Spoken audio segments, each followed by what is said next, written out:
오늘 우리가 함께 나누는 하나님의 말씀 룻기서에서 보겠습니다. 룻기 4장 13절에서부터 15절까지 말씀입니다. 룻기 4장 13절에서 15절까지 말씀. 우리 찾으셨으면은 길지 않은 말씀이기 때문에 저와 여러분들 같이 한 목소리로 봉독하도록 하겠습니다. 13절부터 15절입니다. 함께 읽습니다. 이에 보아스가 룻을 맞이하여 아내로 삼고 그에게 들어갔더니 여호와께서 그에게 임신하게 하심으로 그가 아들을 낳은지라. 여인들이 나오미에게 이르되 찬송하였지로다. 여호와께서 오늘 내게 기업물의 자가 없게 하지 아니하셨도다. 이 아이의 이름이 이스라엘 중에 유명하게 되기를 원하노라. 이는 내 생명의 회복자시며 내 노년의 봉양자라. 곧 너를 사랑하며 7 아들보다 귀한 내 며느리가 낳은 자로다 하니라. 아멘. 이제 역전되리라. 오늘 두 번째 시간으로 처음보다 끝이 좋은 사람이라는 말씀 제목을 함께 나누도록 하겠습니다.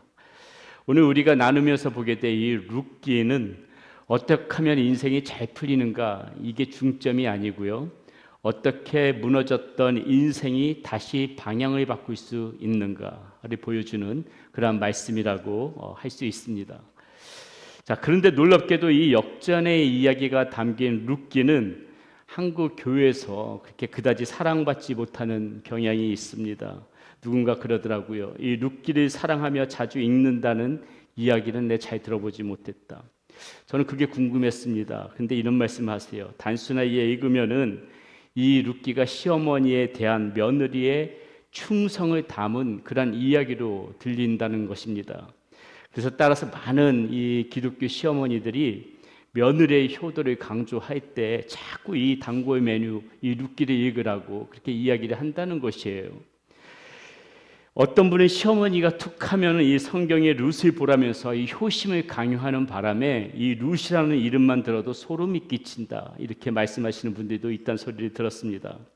그런데 여러분, 정말 그렇습니까?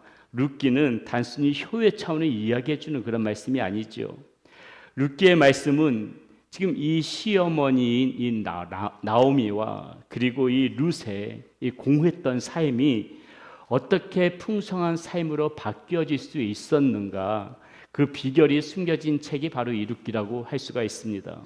한마디로 역전의 인생이 담겨져 있는 책이 바로 이 룻기다. 우리는 이 룻기를 볼 때 그렇게 보시면 될 것 같습니다. 룻기는 잘못된 선택으로 인생이 망가지는 이야기로부터 시작되어집니다. 룻기에는 한 집안이 등장하지요. 엘리멜렉이라는 그런 가장과 나옴이라는 그의 아내, 그리고 말론과 기르온이라는 두 아들로 구성된 가족입니다. 그런데 어느 날 그들이 살던 동네 베들레헴에 흉년이 듭니다. 가장 엘리멜렉은 이 찾아오는 이 삶의 궁핍을 그 시간에 견디는 것이 힘들었는지 식구들을 다 데리고 평소 동경하던 땅 모압으로 이민을 가기로 결정을 합니다.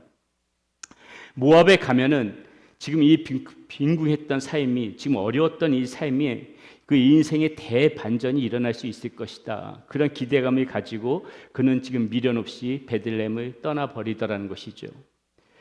그들의 고향 베들레헴 어떤 곳일까요? 베들레헴은 떡집이라는 그런 의미를 가지고 있습니다. 그만큼 비옥한 땅이었고 하나님께서 허락하신 땅이, 약속의 땅이 바로 베들레헴이었습니다. 그런데 지금 그 땅에 흉년이 찾아옵니다. 왜 그 하나님께서 약속하셨던 땅, 떡집이라고 그렇게 별칭이 붙을 정도로 비옥했던 이 하나님의 땅에 흉년이 들 수밖에 없었는가? 그 이유는 잠시 뒤에 다시 말씀드리기로 하고요. 자, 하여튼간 그 베들레헴의 흉년이 들자 지금 이방 땅 모압으로 이 가족이 지금 거주지를 옮기는 것입니다. 여러분, 이 엘리멜렉의 이 가장, 이 선택 여러분 어떻게 생각하십니까? 나쁜 선택처럼 보입니까?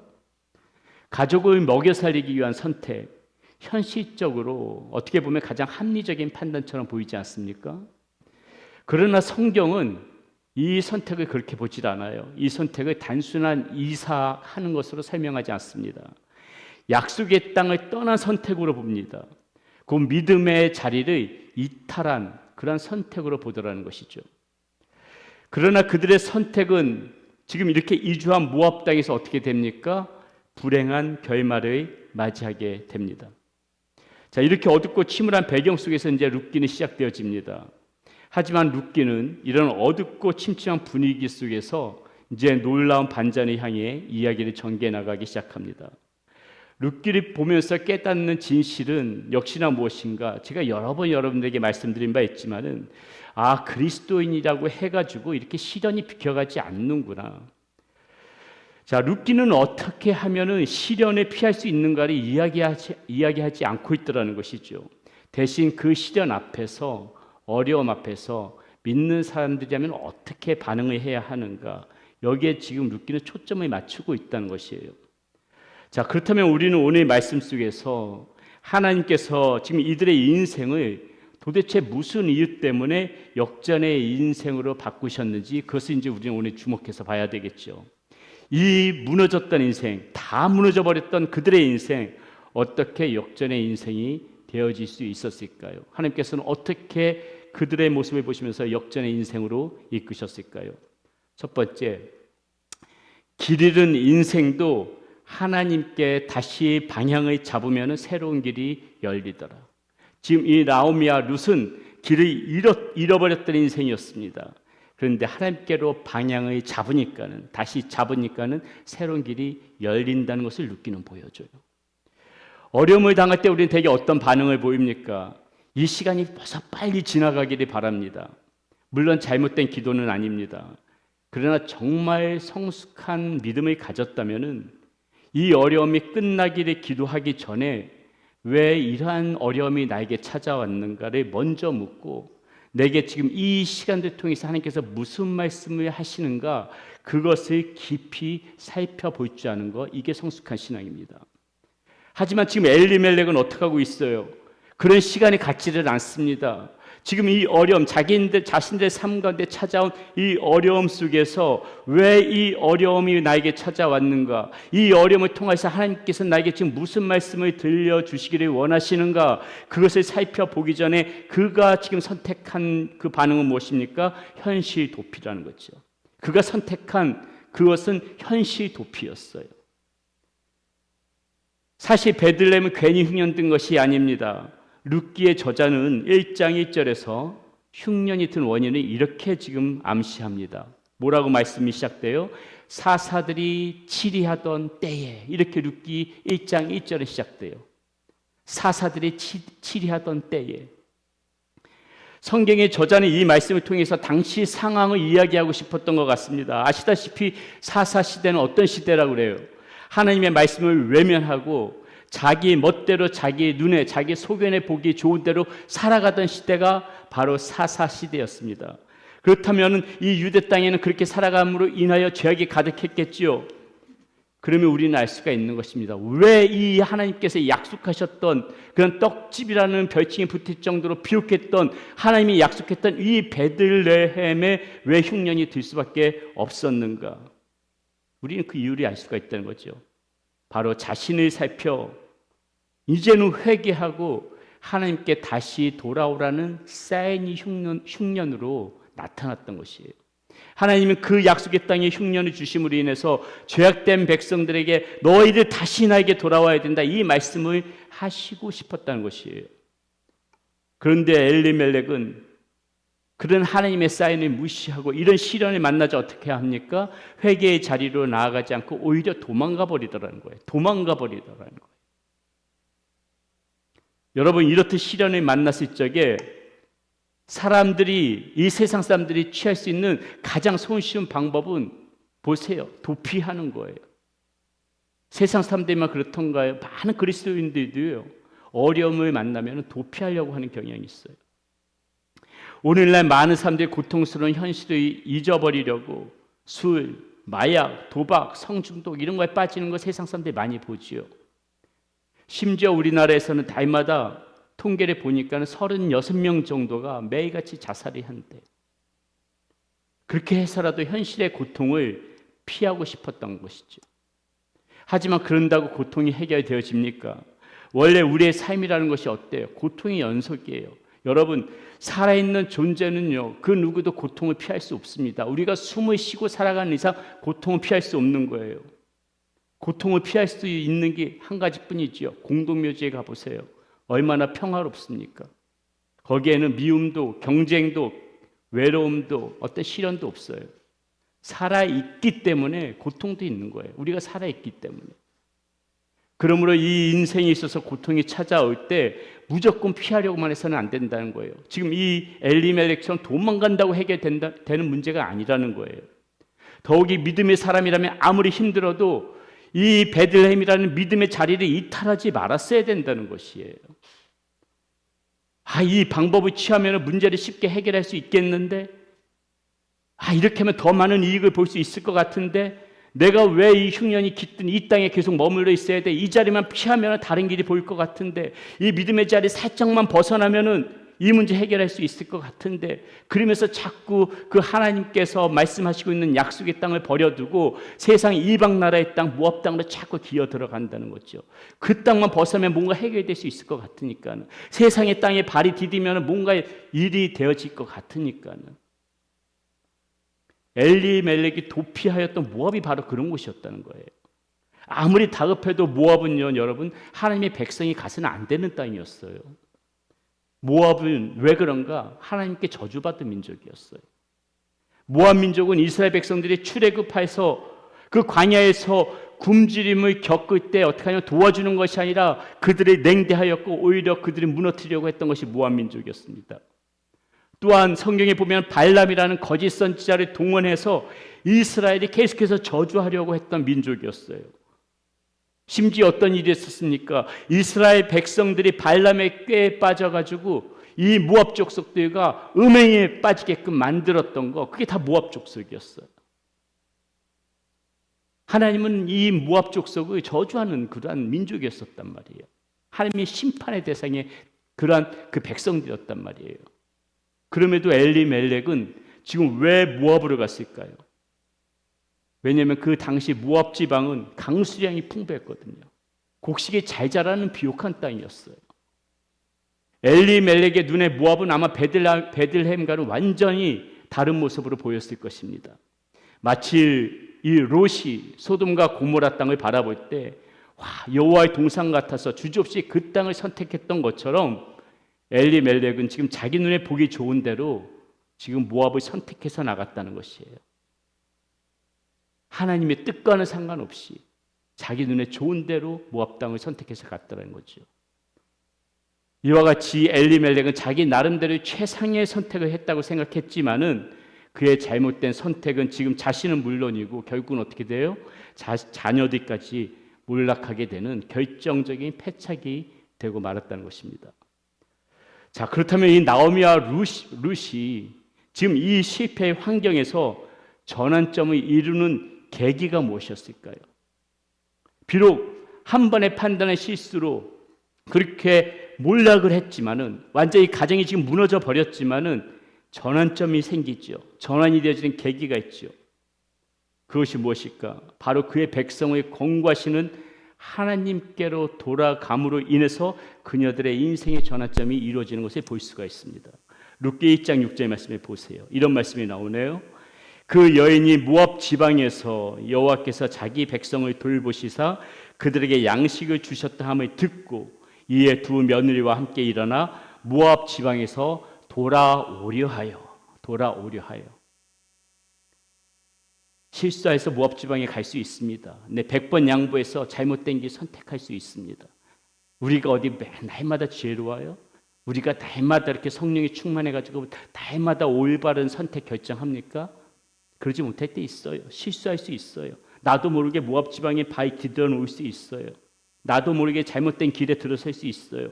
근데 중요한 것은 무엇인가? 머물지 않는다는 거죠. 그것이 잘못된 길이고 실수한 것을 알고 이것이 옳지 않다는 것을 알면은 지금 보세요. 모압 지방에서 돌아오려 하여. 이렇게 돌아올 때 지금 말씀해 보니까 여기서 하나님께서 자기 백성을 돌보신다는 말씀이 나옵니다. 여기서 돌보신다는 말은 무엇이에요? 하나님께서 그의 백성의 필요를 보시고 이 필요를 채워주신다는 거예요. 돌아오는 백성에게는 하나님께서 다시 돌보시는 은혜가 있다는 거 약속해 주시는 거예요. 하나님만이 우리의 인생을, 우리의 삶을 풍요롭게 하실 수 있는 분이시라는 것입니다. 결국 우리가 돌아가야 할 대상은 하나님뿐이라는 것이고, 나오미는 인생의 쓴맛을 본 후에 그 사실을 깨달을 수 있었던 것이에요. 돌아오라는 말씀에 해당하는 이 히브리 단어가 슈브라는 단어인데, 룻기 1장에서만 12번이나 반복됩니다. 이는 내가 머물 것은 모압이 아니라, 네가 머물 것은 이 모압이 아니라 약속의 땅 베들레헴이라는 그런 음성이에요. 그러니 돌아오라는 하나님의 음성이 계속해서 들려지고 있는 거야, 이 지금 나오미에게. 자, 그렇다면 나오미는 어떻게 이 하나님의 음성을 들을 수 있었을까요? 비록 약속의 땅을 떠났어도 그녀는 하나님의 백성이었기 때문에 그래요. 약속의 땅을 떠났지만은 변함없는 사실은 하나님의 백성이었기 때문에 저는 이것이 굉장히 위로가 되어집니다. 여러분, 예수님을 믿고 하나님의 자녀가 된 사람들은요, 그 마음에 반드시 하나님의 음성이 들려지게 돼 있어요. 어떤 상황에서도. 여러분 기억하십시오. 혹이나 여러분들이 믿음의 길에 잠시 벗어났다 하더라도 여러분이 버리시는 그런 매정한 하나님 아니세요. 하나님은 그런 분 아니세요. 하나님께서는 자기 사랑의 끈을 절대로 놓지 않으십니다. 반드시 그 백성에게 하나님의 음성을 들려주시는 거예요. 성령님을 통해서 내가 잘못된 길을 선택했으면 반드시 하나님께서 돌아오라는 말씀을 우리 가운데 들려주신다니까요. 잠시 잘못했어도 그것을 그 때문에 진노하시면서 버리시는 그런 매정한 하나님 아니시라는 것이 지금 이 나오미가 돌아가고자 결심하는 그 결심 가운데 보여지는 성령님의 음성의 모습이죠. 반드시 기회를 주시는 거죠. 잠깐 그런 고통스러운 현실에 눈이 멀어서 정말로 제대로 대처하지 못해서 절망적인 상황에 빠질 때도 있지만은 하나님께서는 그 허물을 탓하지 않으시고 다시 회복할 기회를 반드시 하나님의 자녀 백성들에게는 주시고 있다는 것입니다. 여러분, 역전의 인생을 살고 싶으십니까? 지금보다 끝이 더 좋기를 원하십니까? 그렇다면 우리를 돌보시는 하나님께로 항상 돌아가야 돼요. 다시 하나님이 계신 곳으로 어디에 있든지 간에 방향을 다시 잡아야 된다는 거예요. 나는 예수님을 믿는데, 예수님 믿는다는 그 사실, 그거로만 그쳐서는 안 돼요. 생각과 마음이 다시 주님을 바라보면서, 하나님을 바라보면서 돌아가야 되는 것이고, 우리의 손과 발도 다시 돌아가야 되는 것이고, 내 삶의 습관과 패턴도 다시 돌아가야 되는 거예요. 멈춰져 있지 않고 돌아가야 돼. 방향을 가지고 틀고 돌아서야 되는 거예요. 많은 사람들이 예수님을 믿는다는 그 고백 하나만으로 안위하고 있어요. 안심하고 있어요. 실제적으로 몸과 마음, 내 손과 발 모든 것들은 모압 땅에 머물러 있으면서도 예수님을 믿는다는 이유로 안심하고 있어요. 몸의 방향은 지금 하나님 쪽으로 트이지 않고 돌아가지도 않는데, 그러니 인생의 역전이 펼쳐지지가 않죠. 우리 인생에 그러한 혹이라도 무너졌던 부분들이 있다. 이것이 회복되어지고 역전의 인생으로 돌아서기 위해서는 다시 있던 곳에서 몸의 방향을 하나님께로 틀고 돌아가는 그게밖에 없다는 거예요. 생각, 마음, 나의 손과 발 모든 것들을 틀고 돌아가야 돼요. 그래야만이 그 가운데서 인생 역전이 펼쳐진다는 것입니다.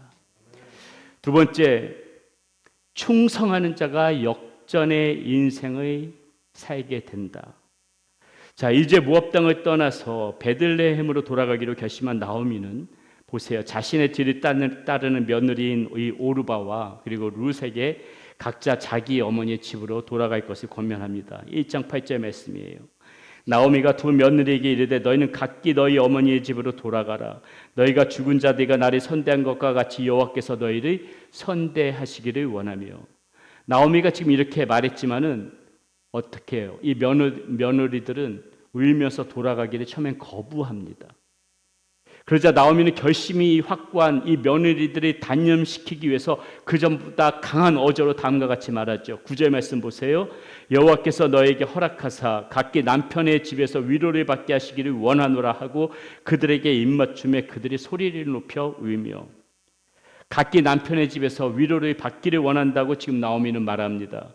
나오미의 이 말은 나오미 입장에서는 굉장히 며느리들이 생각해주고 사려 깊은 말이었죠. 생각해 보세요. 이 나오미의 며느리들은 이방인들입니다.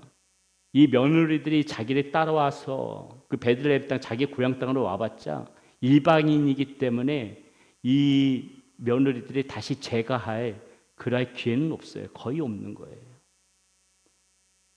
그렇기 때문에 지금 뭐라고 하는 거예요? 너희들의 어머니가 있는 고향으로 가서 너희들의 땅으로 가서 제가할 기회를 가져라. 풀어주는 거예요. 자, 이렇게까지 하니까 오르바는 이제 자기의 인생길을 찾아서 떠나갑니다. 어떤 이들은 오르바가 떠난 것을 들어서 비난하고 있지만은 성경 본문에 보게 되면 그렇게 볼 근거가 전혀 없어요. 오르바를 탓할 필요는 없는 겁니다. 오르바는 먼저 보세요. 나오미에게 자기가 먼저 떠나겠다고 말하지 않았어요. 나오미가 그들에게 각자 자기 집으로 가라고 했을 적에도 처음에 오르바는 거절했었습니다.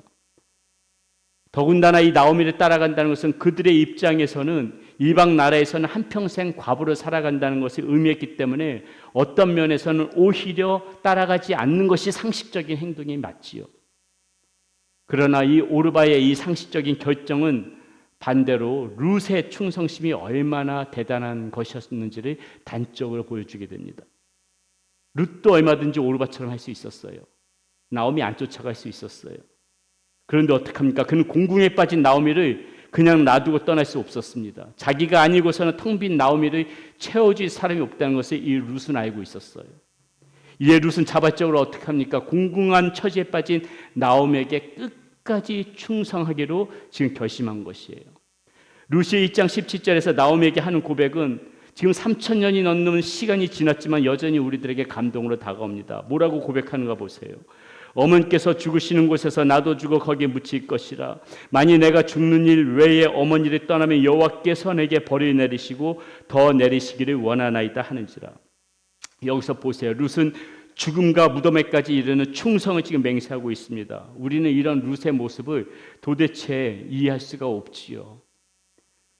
무엇이 룻으로 하여금 이런 일을 가능하게 하였을까? 룻에게 이러한 힘을 제공한 원동력은 무엇이었을까? 룻의 말을 가만히 들여다보면은 이 어머니에게 충성하고자 하는 원동력이 바로 하나님께 있음을 알 수가 있어요.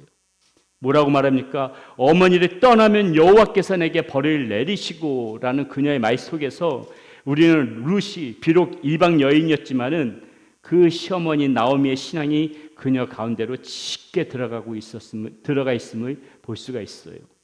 그러므로 지금 이 그녀의 고백은 무엇입니까? 어머니를 떠나지 않겠다는 그 고백을 넘어서 나는 결단코 하나님을 떠나지 않겠다는 하나님에 대한 충성이기도 하다는 거예요. 더 이상 하나님을 알지 못하는 이방 여인으로 살아가지 않겠다는 하나님에 대한 충성의 결단이 지금 어머니를 따르겠다는 그녀의 고백 속에 담겨진 진짜 메시지라는 것입니다. 사랑하는 여러분, 자, 그렇다면 우리는 지금 충성할 대상으로 누구를 가지고 있습니까? 혹이나 나 자신의 욕구와 나 자신의 욕망에만 충성하고 살아가고 있는 것은 아닌지요? 우리는 진짜 하나님 앞에 충성할 마음을 가지고 살아갑니까? 혹시나 내가 이해되어지는 선에서만 충성하겠습니다. 나에게 손해가 없는 선에서는 내가 충성할게요. 수지타산에 다 계산해 본 후에 충성할 것만 선별해가지고 충성하면서 살아가고 있는 그런 모습은 아니냐는 거죠. 하나님께서는 충성하는 자들은 반드시 돌보세요. 지키세요. 죽도록 충성하는 자를 하나님은 가만히 두시지 않습니다. 그런 사람의 인생은 반드시 하나님께서 승리로 이루시고요. 비록 지금 상황이 좋지 않을지라도 비록 지금의 룻처럼 당장은 앞이 보이지 않는 캄캄한 그런 상황에 있지라도 충성하는 자의 인생은 하나님께서 반드시 역전시켜 주실 것입니다. 일상의 바쁜 시간 속에서도 하나님을 위한 기도와 말씀의 묵상의 시간을 가지는 것, 시간에 대한 충성이에요. 이런 시간에 대한 충성 여러분이 있어야 되는 거예요. 정직하게 자신이 맡은 일들에 대해서 최선의 삶을 살아가며 말과 행동에서 하나님을 드러내는 것, 이런 관계에 대한 충성 있어야 되는 거예요. 이게 하나님께 대한 충성이에요. 하나님께서 맡기신 재물임을 알고 자신의 이익을 위해서 계산을 하면서 물질을 자기 소유로만 삼지 않고 재물과 자원에 대한 충성을 보이는 것, 이건 역시도 하나님께 대한 충성입니다. 유혹과 시련 앞에서도 하나님의 뜻을 선택할 줄 알고 다른 길이 편해 보여도 하나님의 길을 내는 선택하겠노라 결정하는 이런 결단의 충성, 역시 하나님께 대한 충성이에요.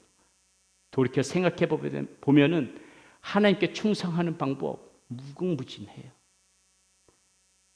충성하니까는 군대에서 그런 충성만 생각하는 것이 아니라 내가 하나님 앞에 정말 충성하면서 살아가고 있는가, 나의 삶을 돌이켜보게 되면은 그런 것들이 적나라하게 드러날 때가 있다는 것이죠. 지금 말하는 것처럼 나는 정말 이 시간에 대해서 충성하고 있는가, 하나님이 맺어주신 이 관계에 대해서 충성하고 있는가, 하나님께서 맡겨주신 그러한 재물에 대해서 충성하고 있는가, 하나님께서 주시는 이 길, 하나님의 길, 하나님의 뜻을 쫓아가는 길, 이런 선택에 대해서, 결단에 대해서 충성하고 있는가, 이런 것들 하나하나 생각해 보면서 충성할 때 그 길 가운데서 하나님께서 우리의 인생길들을 열어주신다는 걸 알아야 돼요. 충성하는 자가 인생에서 승리해요. 틀림없습니다. 충성하는 자, 하나님을 의식하면서 하나님을 마음에 두고 하나님께 충성하는 자가 반드시 그 사람 삶에게 인생의 역전의 길이 펼쳐진다는 거예요. 그래서 우리는 이와 같이 하나님 앞에서 충성하는 자가 되어야 됩니다. 그 가운데서 인생 승리의 비결이 있음을 알고 오늘도 하나님 앞에서 충성할 줄 아는 저와 여러분이 되시기 소망합니다. 마지막으로 하나 더 볼 것은 무엇인가? 어두운 밤길을 지나지는 타작마당으로 나아갈 줄 알아야 된다. 나오미와 룻이 이제 나오미와 룻이 베들레헴에 도착했습니다. 베들레헴에 도착해서 이제 생계를 이어가야만 하지요. 약속의 땅, 자, 하나님의 말씀이 있는 곳으로 돌아왔지만은 그러나 현실은 어때요? 당장 나아진 것은 없어요. 이에 룻은 지금 보아스라는 사람의 밭에서 이삭을 주면서 시어머니인 나오미를 봉양합니다. 그러나 그녀들에게 불안감이 여전히 남아있지요. 이제 추수가 끝나면 어찌할 것인가? 이제 곧 추운 겨울이 다가올 텐데 그때는 어떻게 해야 할 것인가? 막막하기만 했을 겁니다. 그러나 나오미는 이런 낭만과 좌절의 담 앞에서 움츠려 들지를 않아요. 곡식도 곡식이지만은 미래를 보장할 육신의 씨앗인 자녀가 없었기에, 그런 미래가 없었던 나오미는 이 모든 문제를 해결하기 위해서는 룻을 결혼시키는 것이 최선의 방책임을 알고 있었습니다. 그리고 그 적임자가 바로 보아스임을 나오미는 주장하지요. 룻기서 3장 1절 2절 말씀에 보면 이렇게 나옵니다. 룻의 시어머니 나오미가 그에게 이르되 내 딸아, 내가 너를 위하여 안식할 곳을 구하여 복되게 하여야 하지 않겠느냐? 네가 함께하던 하녀들을 둔 보아스는 우리의 친족이 아니냐? 보라, 그가 오늘 밤에 타작마당에 보리를 까불리라. 여기서 친족이란 가문을 이어가기 위하여 결혼할 책임이 있는 자, 곧 기업 물을 자 중에 한 사람이란 뜻입니다. 보아스가 적임자라는 거죠. 보아스가 룻과 결혼하기만 하면은 미래에 지금 이 모든 문제들을 해결할 수 있다는 것을 나오미는 잘 알고 있었습니다. 그래서 나오미는 그의 백성에게 인애를 베풀기를 그치지 아니하시는 그 하나님을 믿고 지금 그들 앞에 놓인 낭만과 좌절의 담을 넘으려고 지금 시도합니다. 어떻게 시도를 하는가? 보아스가 타작하는 그 날의 밤에 마치 신랑을 위해 단장하는 신부처럼 치장하고 밤에 타작마당으로 내려가 보아스 곁에 누우면은 보아스가 그 다음부터는 알아서 할 것이라는 내용이었습니다. 타작마당으로 내려가라는 말은 무모함이 아니라 하나님의 질서 안에서의 믿음의 행동임을 나오미는 알았던 것이에요. 밤에 타작마당으로 간다는 거 보통 위험한 일이 아닙니다. 여자에게 있어서는 위험한 일이에요. 타작마당은 남자들의 세계입니다. 타작을 끝내고 남자들이 먹고 마시는 장소인 타작마당은 여인들에게 아주 위험한 장소였어요. 그러므로 타작마당을 거쳐가는 밤길은 두려운 길이었을 것이고 룻도 아마 망설였을 것이라고 보여집니다. 그럼에도 불구하고 지금 이 같은 나오미의 지시에 룻은 놀랍게도 순종하지요. 5절 말씀 보겠습니다. 룻이 시어머니에게 이르되 어머니의 말씀대로 내가 다 행하리이다 하니라. 여러분, 우리는 바로 이 나오미와 룻의 모습 속에서 역전의 삶을 이끌어내는 비결을 또한 볼 수 있다는 거죠. 믿음은 늘 안전한 선택만을 요구하지 않아요. 새로운 미래를 창출하기 위해서는 위험한 세계인 이 타작마당으로 내려가는 모험도 감수할 줄 알아야 된다는 것입니다. 보아스를 만나기 위해서는 때로는 어두운 밤길을 지나서 타작마당으로 내려가는 용기도 있어야 한다는 것이에요. 막막한 현실을 체념하고 주지 않는다면 미래는 열리지 않습니다. 하나님의 약속을 믿고 그 약속 위에서 새로운 삶을 창조하기 위해 애쓰는 이에게 미래는 열리는 것이에요. 천국은 침노하는 자의 것이라고 주님께서도 말씀하셨죠. 모험하는 신앙, 용기 있는 신앙, 역전의 인생을 살아가는 믿음의 사람들에게는 언제나 그것이 있음을 볼 수가 있어요. 도전하더라는 거죠. 모험하더라는 거죠. 자기가 계산할 거 다 계산하고 타당할 때만 따르고 타당한 것에만 이해되어지는 것에서만 믿음을 갖는다면 그거는 용기 있는 신앙 아니죠. 믿음 있는 신앙 아니고 모험하는 신앙 아니죠. 이렇게 모험하는 신앙, 용기 있는 신앙으로 우리가 도전할 때 그때 하나님께서 우리를 위해 새로운 지평도 열어주신다는 것입니다. 이방의 땅에서 실패하고 돌아올 수밖에 없었던 여인이었던 나오미, 구원하고는 전혀 상관없이 살 수밖에 없었던 이런 여인 룻. 오늘 우리가 읽은 본문 말씀에서는 이들의 인생이 어떻게 역전되어지는지를 이렇게 밝히고 있습니다. 다시 한번 4장 13절부터 15절까지 말씀 같이 한번 함께 읽어보도록 하겠습니다. 이에 보아스가 룻을 맞이하여 아내로 삼고 그에게 들어갔더니 여호와께서 그에게 임신하게 하심으로 그가 아들을 낳은지라. 여인들이 나오미에게 이르되 찬송할지로다.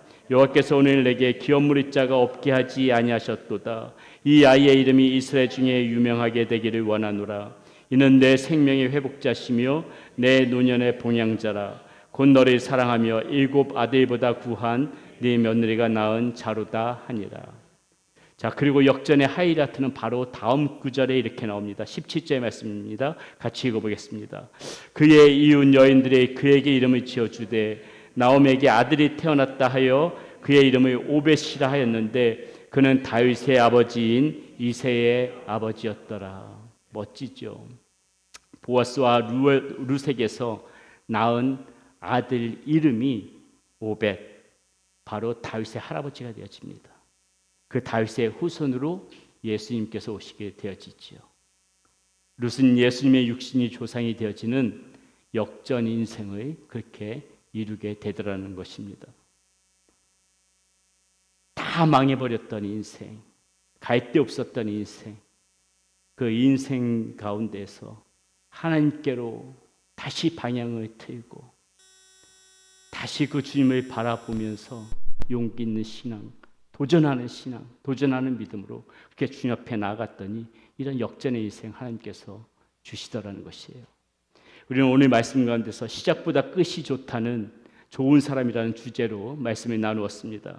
처음 시작은 실패에서부터 시작됐지만은 결국은 하나님께서 인생 역전을 이루어내시는 이 나오미와 룻을 보면서 우리 2026년도에는 우리들에게도 이런 멋진 인생의 파노라마가 펼쳐지는 은혜가 여러분들에게 있기를 축원드리겠습니다.